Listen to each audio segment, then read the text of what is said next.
creatures of the night? It's your girl Tati. I have just waken up out of my coffin to give you guys another review. Now, before I do get into what happened on Rampage, I had to talk about the rumors about Rampage being canceled.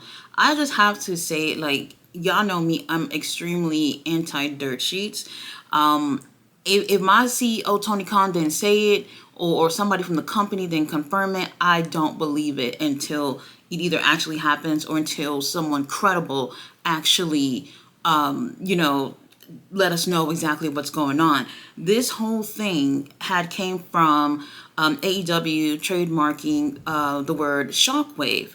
And what happened is Auntie Dave Meltzer, this is what dirt sheets do. They speculate. Speculation is, there's nothing true about speculation. This is you taking a little bit of information, piecing them together to make something out of it. And there goes rumors and wrestling news for clicks and shit. So what he did was he heard about that and came down to the conclusion that this must be a show that's going to replace the worst performing show out of the AEW shows, which is Rampage. And that's where they get that whole thing from. So I'm not going to sit here and say anything about Rampage being canceled or whatnot, because there is nothing that determines that. There's nothing that gives us any concrete evidence about that actually going to happen. Now, I would say this. Rampage, I think, if you're not watching it, you are missing out on some really great matches. But overall, if to take an hour out of your day to go see it, sometimes I would definitely just say don't even. There's probably sometimes more y'all watching my review than the actual show itself. But in terms of it being canceled, I don't know. If it were to be canceled, I would not replace it with a new show. I would put fucking Ring of Honor on that time slot. Ring of Honor could actually benefit from, man, if y'all saw my review yesterday on Ring of Honor, y'all know what I'm talking about. Something like this will probably work out in that case, but whatever situation is, I cannot say that the show is going to be canceled. But if that were to ever happen, I have said this like way back, like Rampage is alright, but it ain't all that. But we'll see what ends up happening with the show in the future, if anything at all. If anything, we need to make some improvements. Like we had our opening match, Mark Briscoe versus Brian Keith, and this was actually a fun opening match. I will say this, I was very surprised to see Brian Keith just standing in the ring while Mark Briscoe is walking in there. This is literally the start of the show. No music, no nothing. And I was just like, oh, this is how we do, my boy. He's just going to be in the ring waiting for Pastor Briscoe to get in. I couldn't even believe it. The jobber's entrance. And I have to give Brian Keith some props. You know, he's with AEW, and I was really happy for him because he's a tremendous wrestler. But if you want to see the best of Brian Keith, don't look at AEW. You're not going to see it there. He's been one of those wrestlers that had put Texas wrestling on the map. And if y'all look back at his career, y'all will see better things than what y'all been seeing so far in AEW. With that being said, really great opener here. Mark Briscoe giving you vintage Briscoe. I'm just annoyed. I am a little bit annoyed with the whole conglomeration foolishness. And a surprise, this was a one-on-one thing. We ain't have no learning tree, Big Bill, nobody coming out of the blue to get involved during this match. Now, what's new? Pastor Briscoe take the win with a J Driller. And I don't know. I was kind of hoping for something different, but you know what? Prayers don't always come true. And right after that happened, here is Chris Jericho in that high yellow jacket coming out there and attacking Pastor Briscoe. Orange Cassidy come out there to help, and then here comes Big Bill. And then Kyle O'Reilly. And I said this the other day, like, I know a trios match when I see one, and they're all in there. But thank God, Big Bill shut that whole thing down, took out the whole conglomeration. I can't stand Chris Jericho. But Big Bill, we appreciate you, my brother. We already know where this is going. I'm over it. Now, After this, we have Wheeler Yuta versus The Butcher. Yes, you're probably wondering, didn't that happen already? Like 3 weeks ago, maybe a month, we had Wheeler Yuta versus The Butcher. The only thing different between that match and this match tonight was that Wheeler Yuta is back to being all up in his mind and not necessarily focusing the best that he can. You see a lot of homage to Bryan Danielson with the moves that he's doing in this match. And I'm gonna just say this, Wheeler Yuta, if you need somebody to drive you to your therapy sessions, bro, I got you. I will drive you over there. If you need somebody to sit with you in there and hold your hand while you talk about your feelings, I will be in there too. Like, I ain't got no problem with it. I am not necessarily, I don't know. This is what I'm saying. Like, when it comes to Rampage, if y'all want people to watch, don't give us stuff that you gave us a couple of weeks ago. Kind of switch it up a little bit. And the roster is big enough for Wheeler Yuta to have faced someone else. Wheeler Yuta had faced Anthony Henry the other day on Collision, and that was a great match too. I like these two together, by the way. And we had them in the ring like 2 weeks before that in Ring of Honor. Now, I know most of y'all not even watching Ring of Honor, but it's just like a lot of repeat stuff. And honestly, I didn't mind that. These two have really great chemistry, so I'm okay with Anthony Henry and Wheeler Yuta. And plus, most people didn't see the match that they had a couple of weeks ago, so I'm cool with it. But The Butcher and Wheeler, we literally had that 3 weeks ago on Rampage. So this is why people will just be like, oh, what's the call for Rampage? And they see the same shit that they seen the other day. They're just gonna not want to watch. But our boy Wheeler Yuta takes a win with a cattle mutilation, and I'm about to say that has to be one of the most difficult submissions to not just put someone in, but for you to also put yourself in position for. I can't even imagine. I'll probably break every bone in my body just trying to do that shit. I probably snap my fucking neck. Really great submission. After the ref go for the bell, Wheeler Yuta still is holding on to that hold. And, ref was like, hey, break this shit up. Like, it's done. You already won. Wheeler Yuta even ran up to the ref, about to probably snap his neck. And he snaps out of it. And he's just like, oh, no, I'm not supposed to be doing it. Like, he is going through it, y'all. That's why I said, Wheeler, give me a call if you need a ride to your therapist. I got you. After this, we had MXM Collection. I love them. Mason with the fur glasses. I don't know how you're doing it, but I do say this. Fashion, it just has to look good. It doesn't have to feel good. Because, I know you can't see with that shit, but you look good. That's all that matters. Apparently, they're starting maybe a storyline with the Acclaim. They took Max Caster ugly ass jacket, and they said they're going to do something to it. I don't know, bedazzle the damn thing. It's ugly anyway. I guess we could just zhuzh it up a little bit. It looks like they're going to end up having some type of match or feud or whatever situation is. Whatever it is. We need a resurgence. I'm going to say for the billionth time. Tony Khan, are you listening? With the tag team division, things need to improve tremendously. Y'all gonna want to say whatever y'all want about the Young Bucks. I don't care for them. They're a really talented team, but we've just holding on to titles, and nothing has really truly happened with the tag division since Big Bill and Ricky Starks had the tag titles. Nothing has happened, to be completely honest with you. So we need to do something about the tag division. I can care less about the Acclaim my damn self. But as long as we're opening the doors for new stories and matches and things within the division, I'm cool with it. They end up touching tips after that, whatever that's all about. After this, Hikaru Shida and Harley Cameron was very nervous about this because Harley Cameron is very inexperienced. She really is.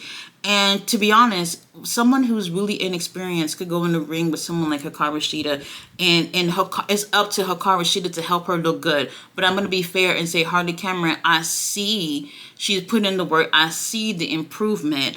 And I do think, like, although she does come off inexperienced, which she is, she still is looking better. So that I can appreciate when you're trying to improve your craft. So, no shade, no nothing towards Harley. I see her putting in the work. Obviously, Saraya is ringside, causing distractions and getting involved, making this a little bit harder for our girl Hikaru Shida. But Hikaru Shida ends up taking the win with a katana, and rightfully so. Now, after this, We do have Jamie Hayter who ends up coming out. Jamie Hayter has been giving us this 70s fashions that at first I was like, oh, what's going on here? But I was like, oh, girl, you are doing it with them outfits. It's not for me. I'm too goth for things like that. But she's definitely doing it. I love it. Now, her and Hikaru Shida, they seem to be just walking off together, and Saraya gets off on the mic, and she goes, oh, that she wants to have a Saraya's Rules match against her at Grand Slam. And I'm just like, hold on, let me do the math here, because I think we got like 60,000 matches for Grand Slam, and that shit is only 2 hours. Do we have time for another match on this card? Saraya, she ends up saying that, and then Jamie Hayter calls her stupid. She said, girl, you as stupid as you fucking look, and that she's gonna whoop her ass in New York. To be honest, we've seen that this is where they were going with Saraya and Jamie Hayter since All In. I kind of wish that this felt a little bit bigger going to going into Grand Slam. Before I get into the rest of the show, real quick, while I remember this, Grand Slam, I understand it's a big dynamite, However, for me, I am underwhelmed in terms of 2 weeks later we have Wrestle Dream, and I feel like some of the things that are some things that are subjected to be on the show, but y'all know cars subject to change, are going to be on Grand Slam, and a lot of those things I was like, man, Tony Khan, I'm not going to sit here and act a fool like some content creators about seeing like Ricochet and Will Ospreay on a Wednesday night, although I would prefer to see something like that on Wrestle Dream for real. I think that would definitely have people wanting to buy the pay-per-view, that's for sure. Nigel and the Dragon on Wrestle Dream as well, like to live up to the pay-per-view name, like we got to sell a pay-per-view that's 2 weeks after a big show like Grand Slam. There are other big matches that y'all guys could have put on Grand Slam in order to get people to watch as well. So for me, I don't know, I'm not thoroughly happy about the road to Wrestle Dream because we don't got not one match for that damn thing. So we'll end up seeing what happens with that. After this though, Roderick Strong teams up with our boy Beast Mortos. Beast Mortos comes out there with the Undisputed Kingdom, the whole group. And then I'm looking at this, I'm just like, you know what, Kyle O'Reilly, you haven't come to your senses and get back with the group.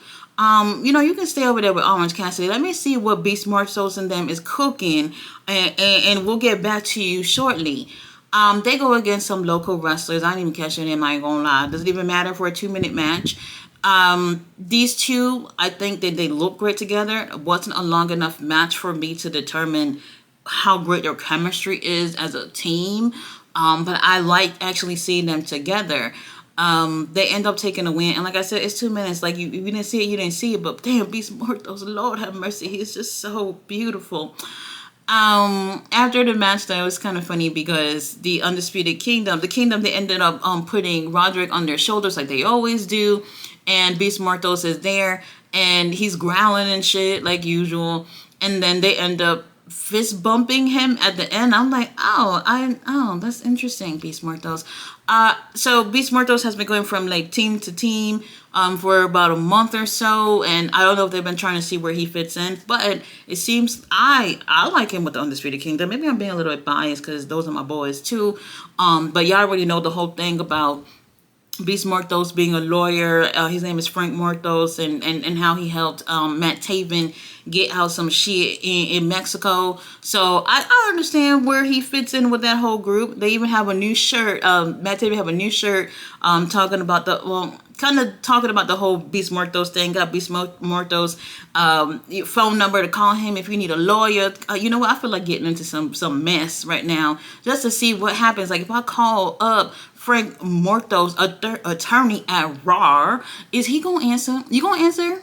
I hope so, because I could use a lawyer right now. Well, if I make up something to get in trouble for it, then sure. We'll see what ends up happening with this group. For me, I don't know. I know he doesn't really talk or anything like that, and I was kind of worried of thinking that maybe they'll put him with Alex Abrahantes. Lord have mercy. I don't. No, thank you. But him being with the Kingdom, the Undisputed Kingdom, we'll see what ends up happening with that. Now, let's talk about this main event. All right. before the main event, I forgot to mention this. Deonna Purrazzo, long story short, she's been saying that she's trying to make some beautiful violent art. She's over there with her little wine glass or whatnot, and with the little mansion or wherever she's at. And long story short, she's looking to network with other people. Obviously, kind of meaning, I guess, making a group with other women. And then someone comes to her side, and it's Taya Valkyrie. No surprise there, because Taya Valkyrie has, throughout the summer with the whole situation with Deonna Purrazzo and our girl Thunder Rosa, Taya Valkyrie has come through and put in the Lord's work to help Deonna beat Thunder Rosa in several matches. So that didn't surprise me that the first recruit would be Taya Valkyrie. I'm actually cool with it. Taya Valkyrie has been putting in work in Ring of Honor, and we don't see her too often on AEW. So if this helps her get some more TV time, then I can appreciate that. Main event. We already had Rocky Romero and Kip Sapien in the ring when Nick Wayne comes out there with that taped up shoulder. Lord have mercy. Nick Wayne, I mean, he been taped up for the longest. And then after he comes out, Leo Rush come out. So I'm not going to lie. It's a 4-way match. I don't know what this is all about, but Christian did say something about Nick Wayne possibly getting some championship, and he and his son going to be champions together. Whatever situation is. So I don't know what this 4-way gets the winner. I thought this was going to be for a title shot, but apparently not. Now, this actually was a really great main event. They all was cooking in here, especially Rocky Romero. Rocky Romero is a seasoned veteran. Whenever he gets in there, he puts in work, and I absolutely appreciate that. And low-key, I was just like, you know what, Rocky, if you win this, I'm cool with it. Because you over here winning me over, and the rest of the guys, y'all doing great too. Y'all all doing great. But Rocky Romero just did something for me in this match. Now, I'm looking at this, and I'm just like, all right, Kip Sapien, Nick Wayne got some feud that just ain't even really doing it for me. I've been waiting for this feud to, like, pick up, and for whatever reason, I don't know where the fuck it's going. Leo Rush is there because apparently he's employed and he's a great worker. So I didn't see him taking the win. Kip Sapien actually, he ends up hitting some finisher onto Rocky. You could tell it's the finisher. Let me just be honest with you. Kip Sapien, he is so fucking talented, okay? We hardly see him on the show. Am I lying? He's hardly there. Him, his wife Penelope Ford, these wrestlers are so talented, and for whatever reason, they don't get used. And there are 4 motherfucking shows, including Ring of Honor, for everybody to be used, okay? So when he goes and hit the finisher onto Rocky, and he goes and pin him, Nick Wayne, listen to this. Nick Wayne pulls him off of Rocky and politely, this is the key word, politely rolls Kip Sapien out of the ring and gets on top of gets on top of Rocky. 1, 2, 3, Nick Wayne won. And Kip Sapien gets up from outside the ring, and he's staring at Nick Wayne, who's inside the ring, and Nick Wayne spit gum on his face. And I'm just like, you ain't gonna spit on me. You ain't gonna spit on me, and I'm just gonna stand outside the ring. I'm coming in there, and I'm gonna whoop your ass for spitting on me. And I'm looking at this, and I'm just like, okay, I get it. We're doing something to do something with this feud, whatever this is supposed to be. Why would you politely just roll somebody out the ring and just get on top of another opponent to win? The way it happened was wild to me. I was just like, this ain't it. Not for me.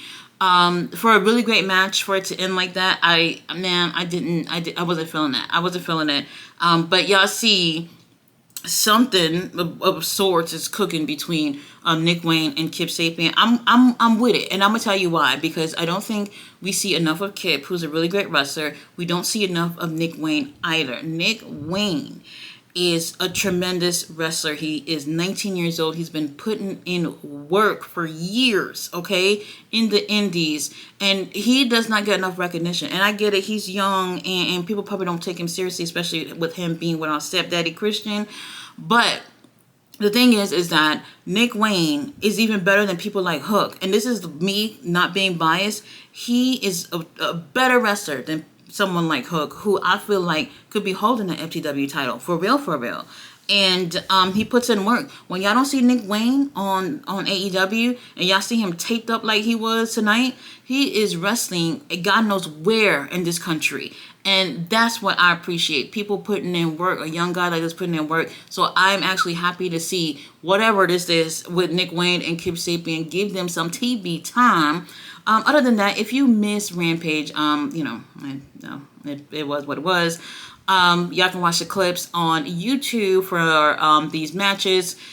We do have Collision tomorrow, which is going to be great. The Bunkhouse Rules match with the Undisputed Kingdom versus Sammy and Dustin. Ugh.